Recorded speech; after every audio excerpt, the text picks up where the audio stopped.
and she has great programs on natural journalism and many other areas that if you want to know about it, I will say join her newsletter.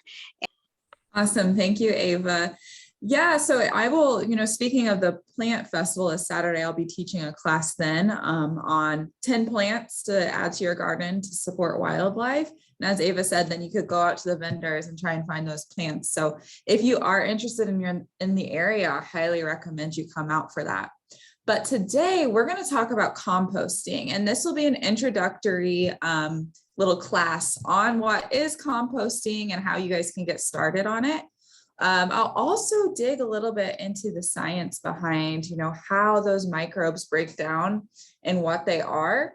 As Ava said, my name is Krista Stomp. I am the natural resources agent here for the University of Florida Extension in Osceola County. At the end of the presentation, I'll also add my email address. So if you have any questions, do reach out. As Ava said too, you can also reach out to your local extension office. So first and foremost, you may have heard different terms associated with composting. For instance, what is the compost itself? Well, it's the partially decomposed remains of plants and other organic material. Meanwhile, the act of composting, that is the decomposition of organic materials by microorganisms. However, it's controlled. And so what we're talking about today is how do we put together a composting system where we can control it and to make that compost the right composition to help with our gardening.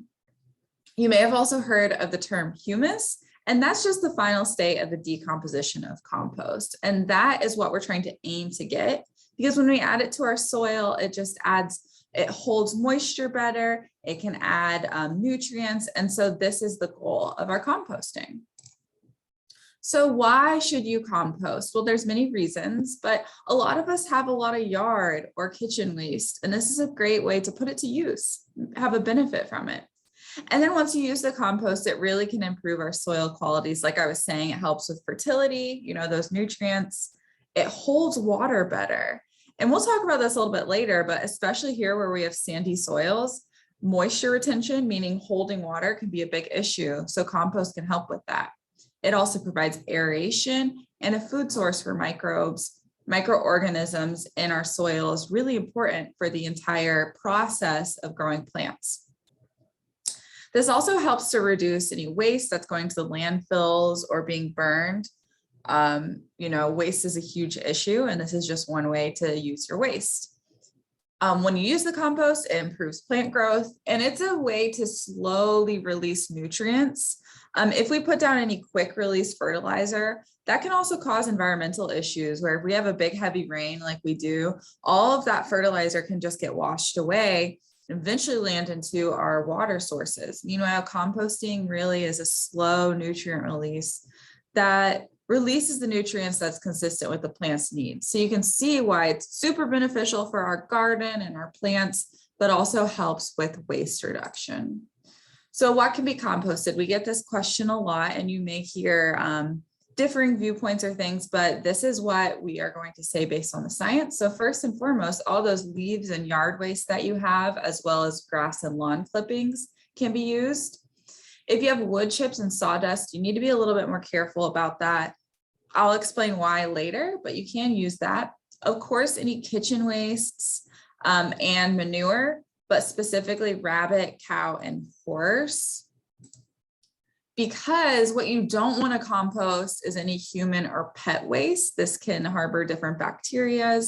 And so it's not the best, especially if you're going to be using any of the compost for edible gardening. If there are any chemically treated wood products, you don't want to use those. Meat, bones, or fatty food wastes, that's not ideal, as well as any dairy products. For those, one of the biggest reasons is as they start to decompose and rot, it can become really rancid. And so that's not great. If you have any diseased plants or weeds, you definitely don't want to be adding that to your compost. Those either pests or diseases can then take over that pile. And also if you have any plants treated with pesticides. Here we have a picture of torpedo grass. That's an invasive plant. And so you have to be very careful. Ideally, your compost would be breaking down these plants, but you don't want to contribute to the spread of any invasive plants by adding it into your compost. So the perfect compost has many different elements that are working in harmony. And so even though at first glance it may seem pretty simple, there's actually a lot going on there, and it's pretty fascinating. So in order to have proper composting, it needs to have proper moisture, as well as aeration. And aeration is that act of adding in the oxygen.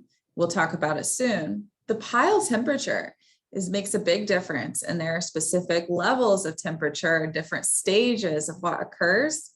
The particle size of the pile and the things in the pile makes a difference, and also the carbon to nitrogen ratio. And we'll go through each of these next, starting with moisture. So microbes, they need moisture to thrive, but they have an ideal moisture level, and that is 40 to 60%. So what that'll feel like is the compost will be moist, but it's not going to be completely soggy, right? In order to get this moisture level, you'll need to add moisture as you're building your pile into it. And you want to check that moisture level regularly and make sure that it's not too wet or getting too dry. And if it starts to dry out, you really need to add some of that moisture to your pile. So we mentioned aeration too. Aeration is super important because it helps those microbes work more efficiently. It also reduces any unpleasant odors, which composting can be associated with. And this you may run into as a bigger issue if you have any close neighbors or something complaining about the odor. Aeration is a great way to keep that odor down. You can aerate a couple ways. If you have any bulkier items added to the composting, that helps to create air pockets, because if you think about it, if you have these larger pieces, they don't all settle together and there's air around it. Also, what you can do and what you should do is turn the pile periodically. Now you could have a super cool compost bin like this one here, where it's set up so that you can turn it and then you can turn it that way. But you can also just, get out there and turn it manually as well.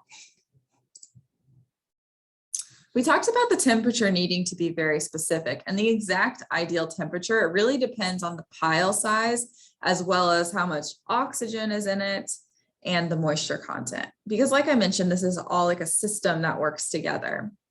But ideally the range is about 122 to 131 degrees Fahrenheit. This is the most effective. Once we get up to 133 to 140, that's what will destroy any of those diseases and the invasive plant seeds. Also, the particle size matters. Smaller particles will have a faster compost. That makes sense when you think about it, right? So if you have any small limbs or twigs, these larger things, you probably want to chip them down, shred your leaves to make the particles smaller. And you just also can just reduce the overall size of the pile. Large piles will take longer to go through the phases necessary than smaller particles. But you have to be careful because particles can be too small, specifically if you're thinking about sawdust, and that becomes difficult for it to break down. The final thing that really is important for our compost pile is the carbon to nitrogen ratio. So we're going to go into detail about this because this is providing food and energy source for those microbes. And the name of the game with an effective and efficient compost is really feeding those microbes and helping them thrive. So carbon is an energy source for those microbes. Nitrogen provides raw building blocks, specifically for proteins.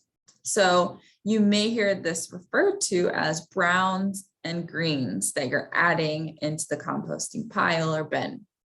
Brown is referring to those materials that are carbon rich. So it has more carbon in it.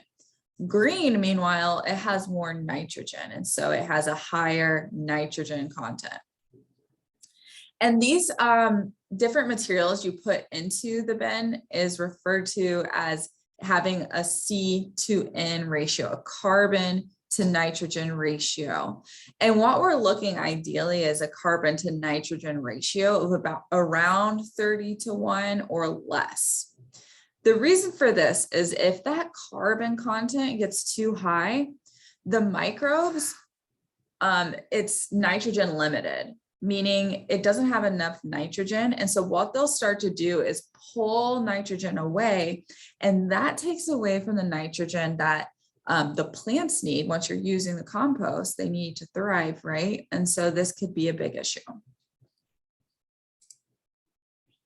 So those browns, they decompose slowly. Unless you mix them more with greens, they're going to decompose pretty slowly.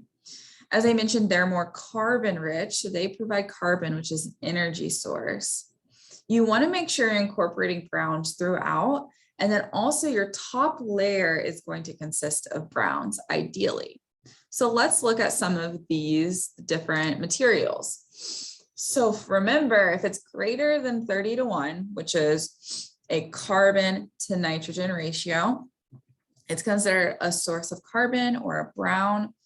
If we're looking at wood chips, that has a 400:1. Of course, these are approximate, right? A 400:1 ratio of carbon to nitrogen.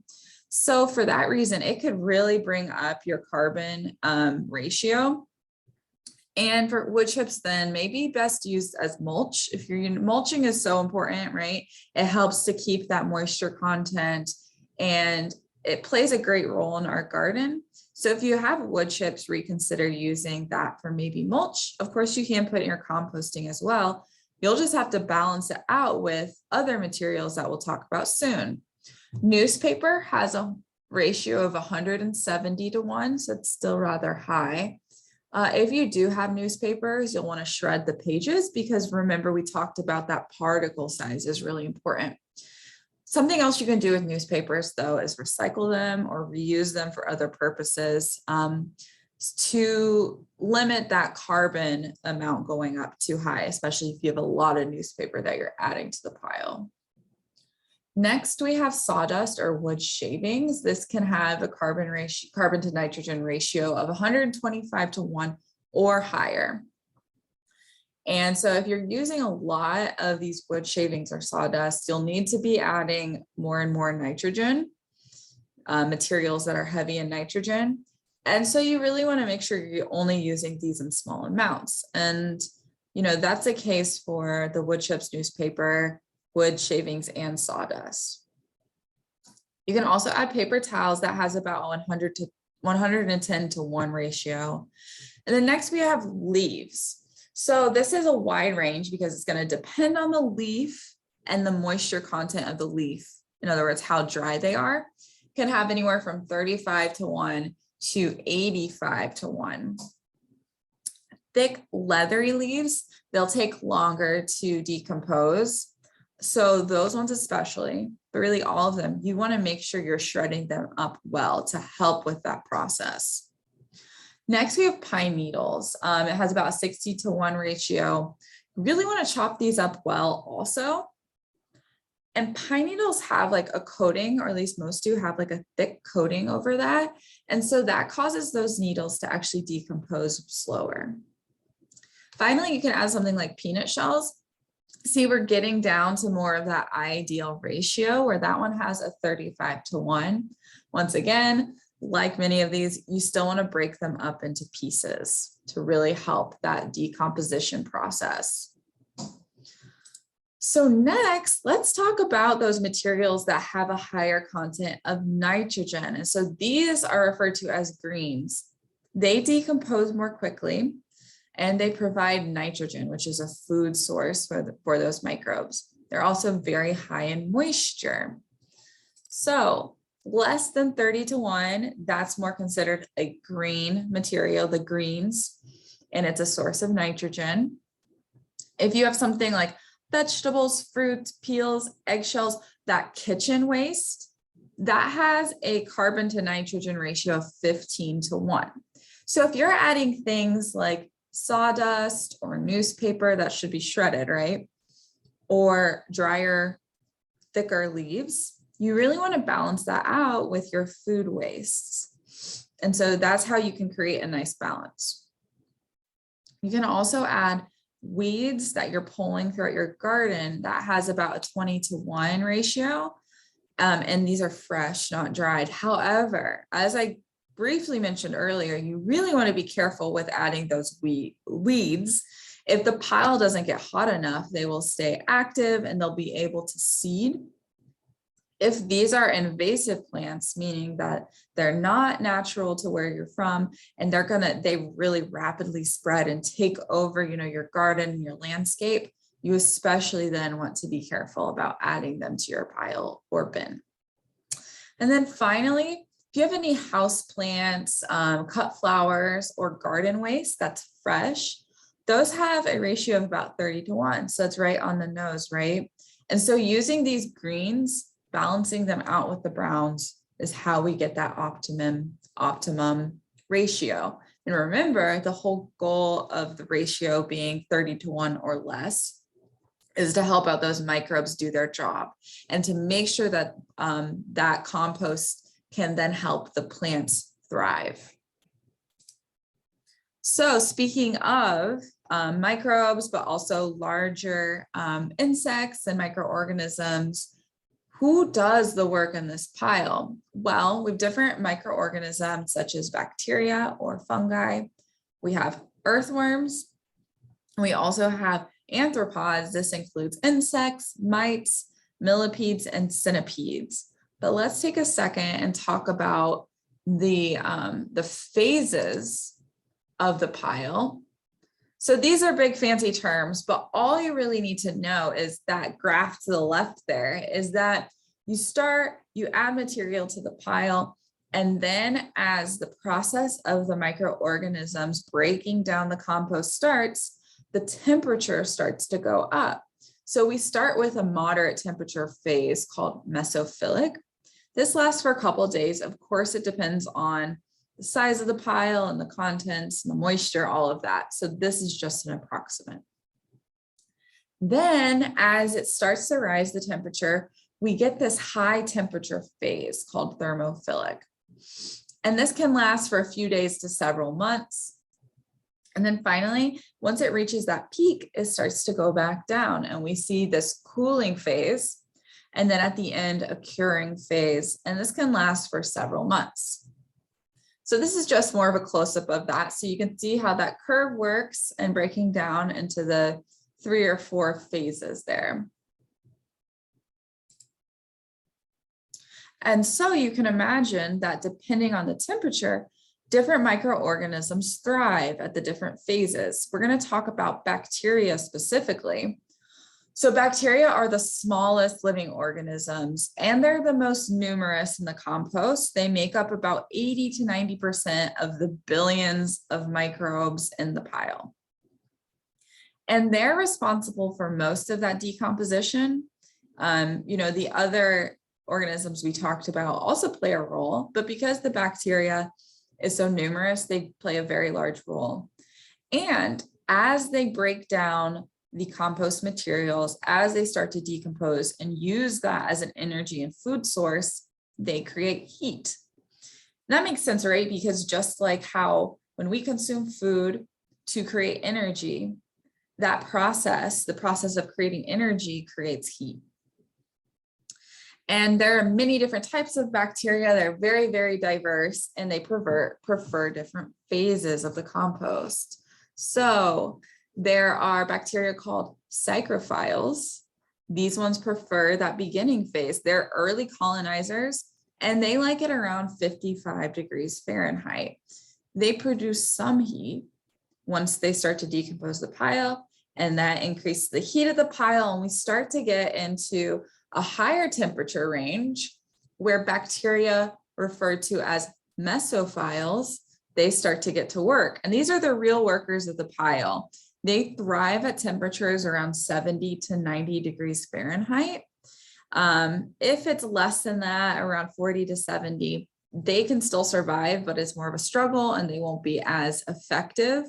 Same once you get past 90 to about 110 degrees. So they work hard, they decompose a lot, and they create temperature. The temperature starts to increase. What happens as that temperature increases more and more? Well, those mesophiles, remember, they barely survive around 90 to 110. So they're starting to increase the heat of the pile till it gets to a point where they can't survive anymore and they start to die off. And then bacteria called thermophiles pick up and they start to thrive and start to reproduce at a bigger rate. And they work very, very fast. They work from around 104 to 200 degrees Fahrenheit. Now, you don't want your pile getting that hot, but that's how hot they can get. So they work fast. And in about 3 to 5 days, they can turn that material that still has some greens and tans, organic matter, into a nice uniform brown. So that's some of the science behind that bacteria working, which is pretty cool and interesting. And it also just illustrates why that temperature matters so much. But we have other organisms at work. We have something called ectinoma, which is a big word. So I added up there for you the pronunciation as well. You may have seen this if you've already have a compost pile or bin or you've worked with it. It kind of looks like a fungus, but it's not. It's actually a bacteria, and it's a filament forming bacteria. So it creates these grayish cobwebs, and you can kind of see them there in that picture, right? They're very important because they help break down lignin and cellulose. Lignin and cellulose are 2 components of woody matter. So if you're putting any twigs, sticks, some of those wood chips as well into it, we need this to help break that down. Lignin and cellulose, they're very hard to break down. Because think about it, they make up that wood structure that's really nicely structured. And so it takes something, specific to help break that down. As it starts to break it down and as they thrive, they are what gives the compost its characteristic like earthy smell. And if you've been around a compost pile or even just gone through landscaping that has freshly laid compost, then you understand what that smell is like. And they start to appear during the thermophilic and cooling stages. So what that means is as those thermophilic loving bacteria start to pick up, then the ectinoma start to take over as it starts to cool back down. And so they are one of those last organisms to come in and help to work the compost pile. So next, the pile is starting to cool down.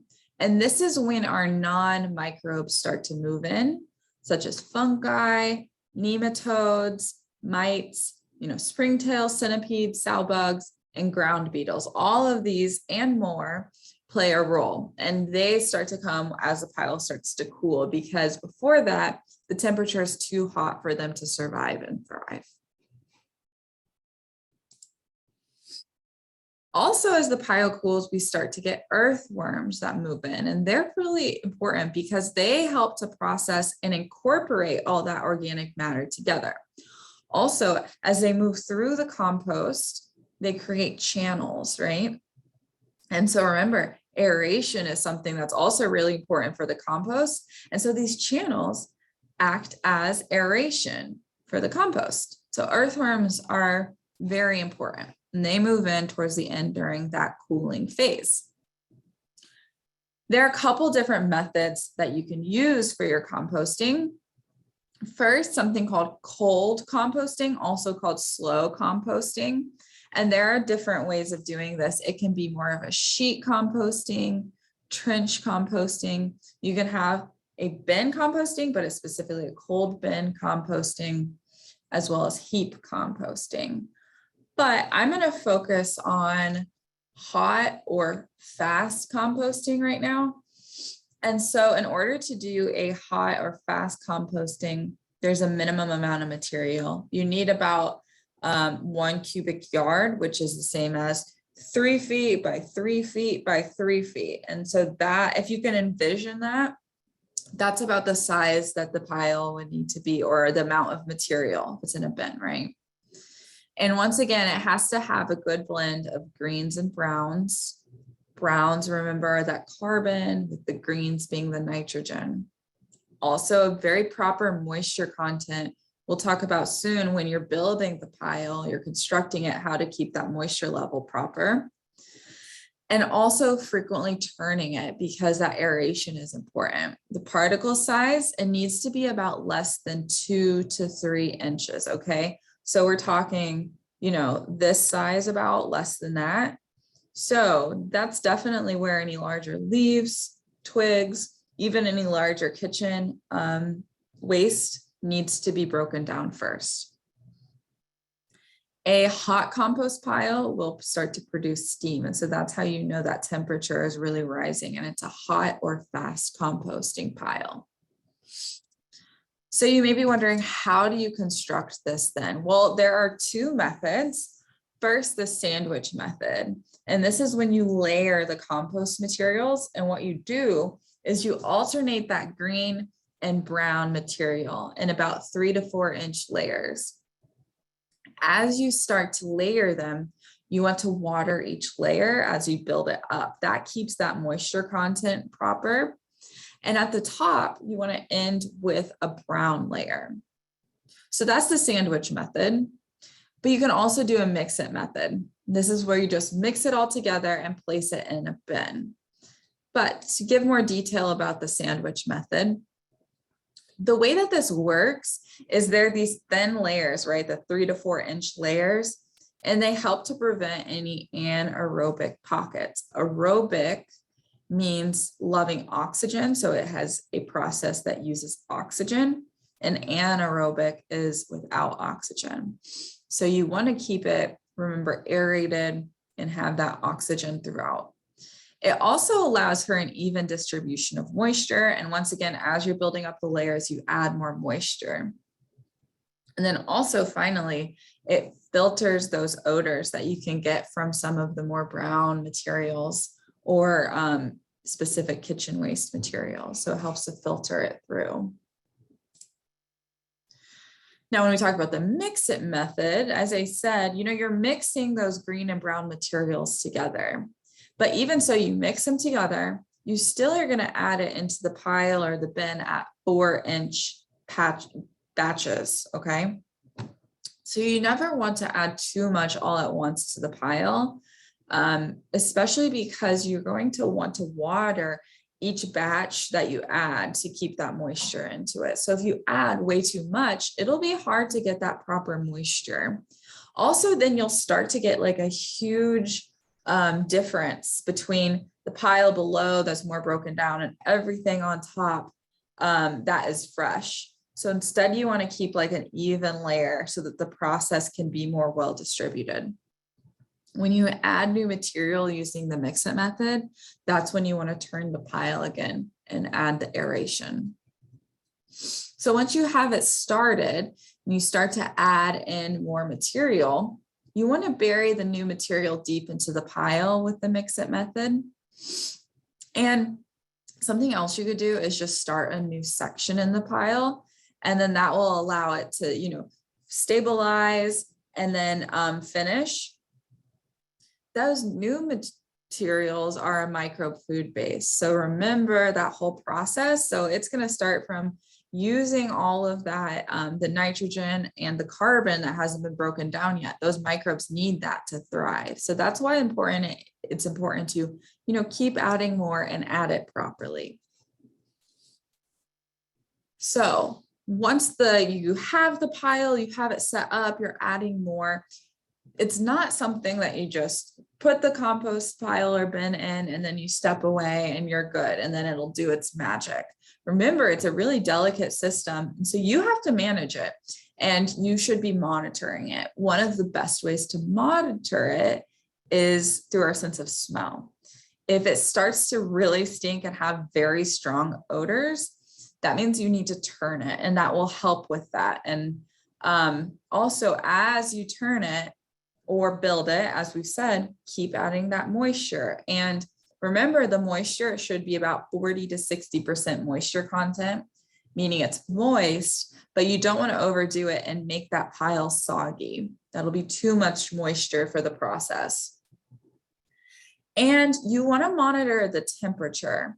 So if the pile is less than 100 degrees, that's getting too low. And so the pile needs to start to increase more. If it gets around over 150 degrees, that's getting too high. Those microbes are going to not be able to survive as well.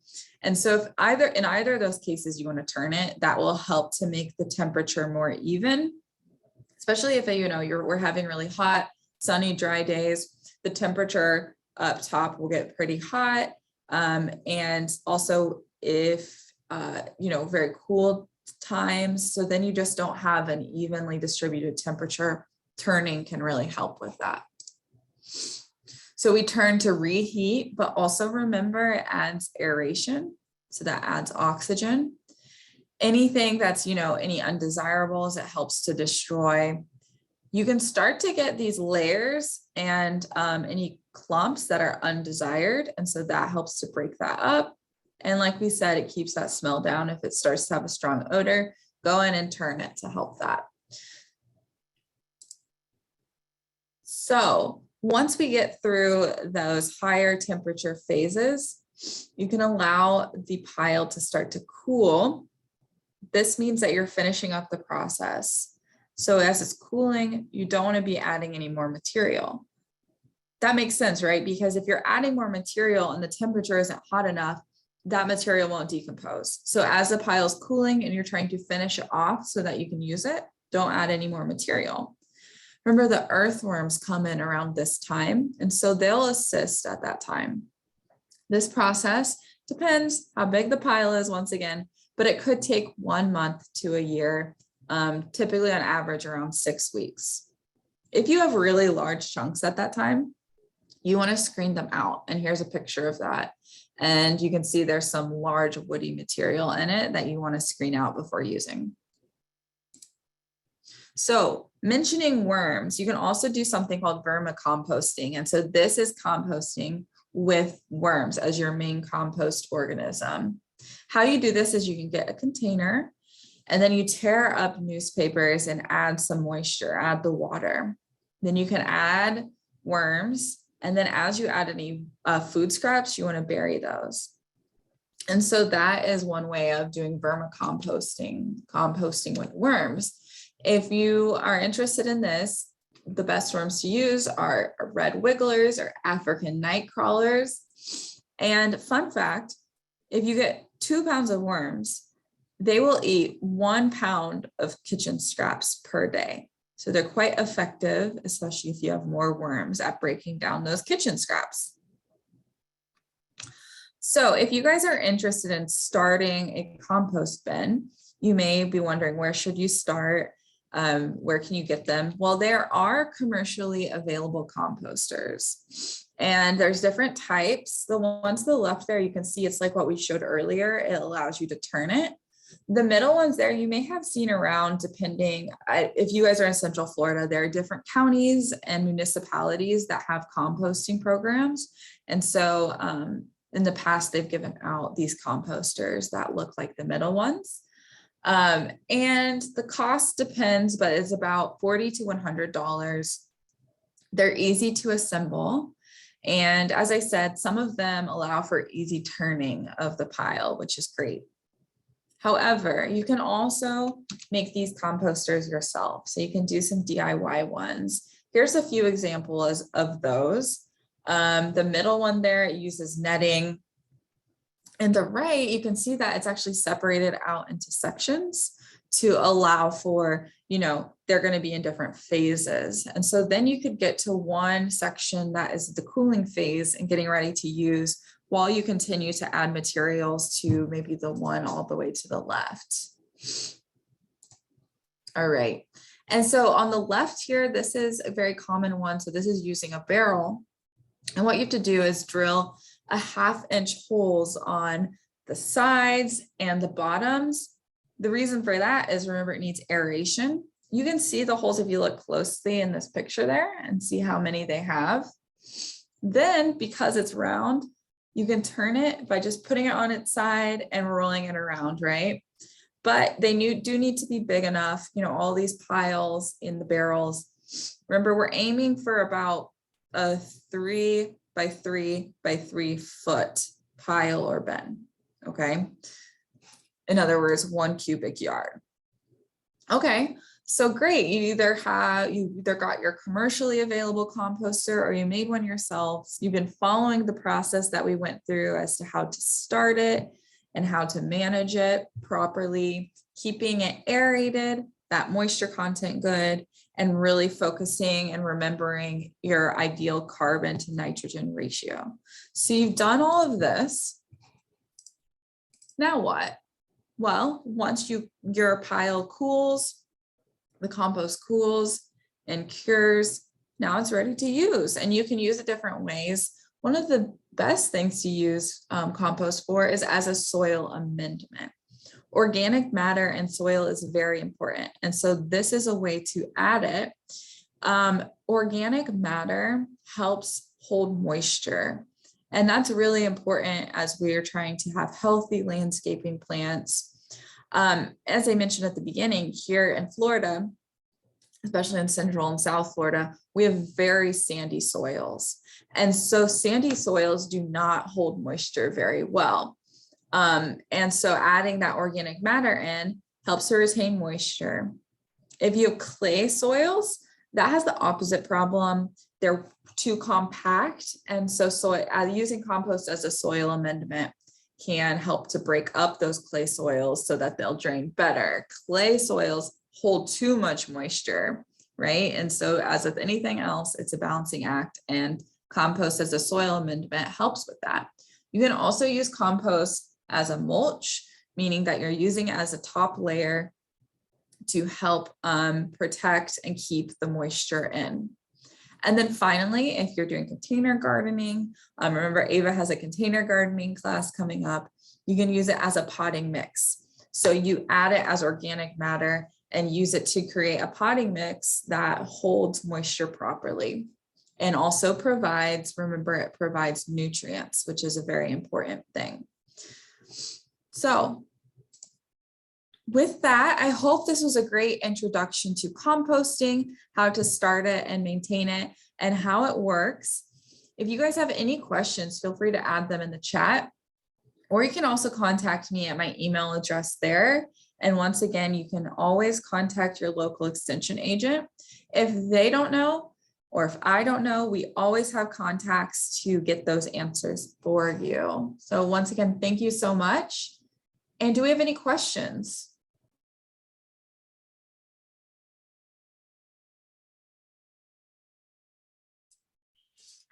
I don't see any questions in the chat, but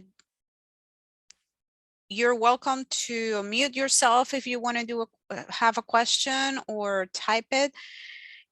Can you use earthworms? You're muted.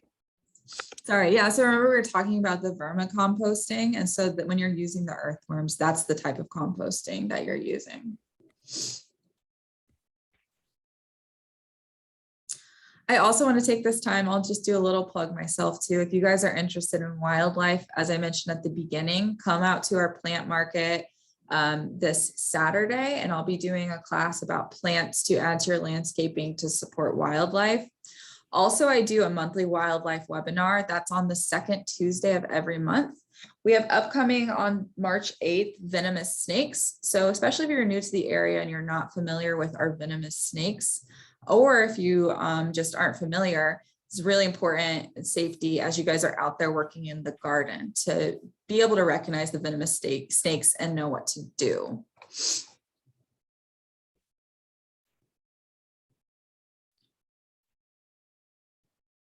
Nancy says, I keep building my compost. Should I just stop and let it begin the process? It depends what you're wanting to do with the composting and how large it's getting.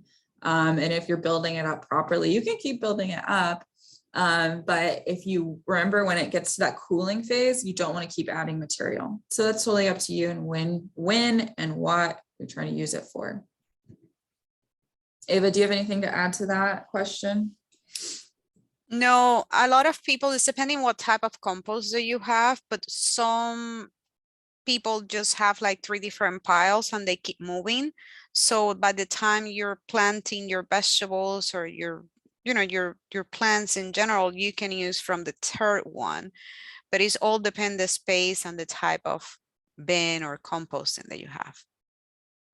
Thanks, Ava. Sydney, yes, you will get a link of the video and also PDF. Cindy version of- added, oh, sorry, go ahead, Ava. No, that's fine. Cindy added in there links to find our programs as well as that Osceola tree program where you can, if you're an Osceola resident, you can get a free tree. Okay. So with that, I thank you, Krista, and thank you everybody to be here with us today. I hope we can meet you in person on Saturday if you're available, and to add more education and also to buy some of the plants that you want to add to your garden or talk to our vendors or master gardeners. So if you have questions, that's the day to be here because a lot of master gardeners are going to be around. So thank you again. Have a great afternoon, and I hope you join us later for other classes. The event is on Saturday. Where? In Osceola Heritage Park by our building. The address is 1921 Kissimmee Valley Lane. Angela, if you don't mind, Chris, I'm going to answer that one. For my recommendation is do not add the scrap directly to your garden for a few reasons. That will attract wildlife. That will attract unwanted wildlife to your garden. It's better if the scraps or the vegetables that you're using are decomposed, and that can add smells and wildlife, rats and other things around your garden. If you want to do it, the recommendations are that you kind of bury the scrap, so it has to be deep enough that your wildlife will not find it, because it's now they're gonna start looking for and they're gonna make a mess in your garden. I'll tell you, my mom was doing that a few years ago and she was all worried that she was getting all these wild things in her backyard. So the first thing I asked is like, what you're doing out there? And I found out that she was putting like the potato skins and all that in the garden, the eggs and all that. So it's better if you let it decompose and turn into compost first. Yes, Kelly, you have a question too. Yes, thank you. I have a 5-gallon bucket. I don't have any holes on it. I collect, let's say, weekly the eggshells, banana, skins, potato, all that. And then I put it in the blender and like coffee grinds and all that. And then I put it in the bucket and then I put soil, but I don't have any holes in it. So I noticed that when I open it, it smells disgusting. And as soon as I open it, flies are coming like out of nowhere. So I don't know if I want to continue this. I mean, it's a shame because I think it's great, but I'm not going to invest $100 in one of those composting things, you know? So what's another option? Am I doing it properly?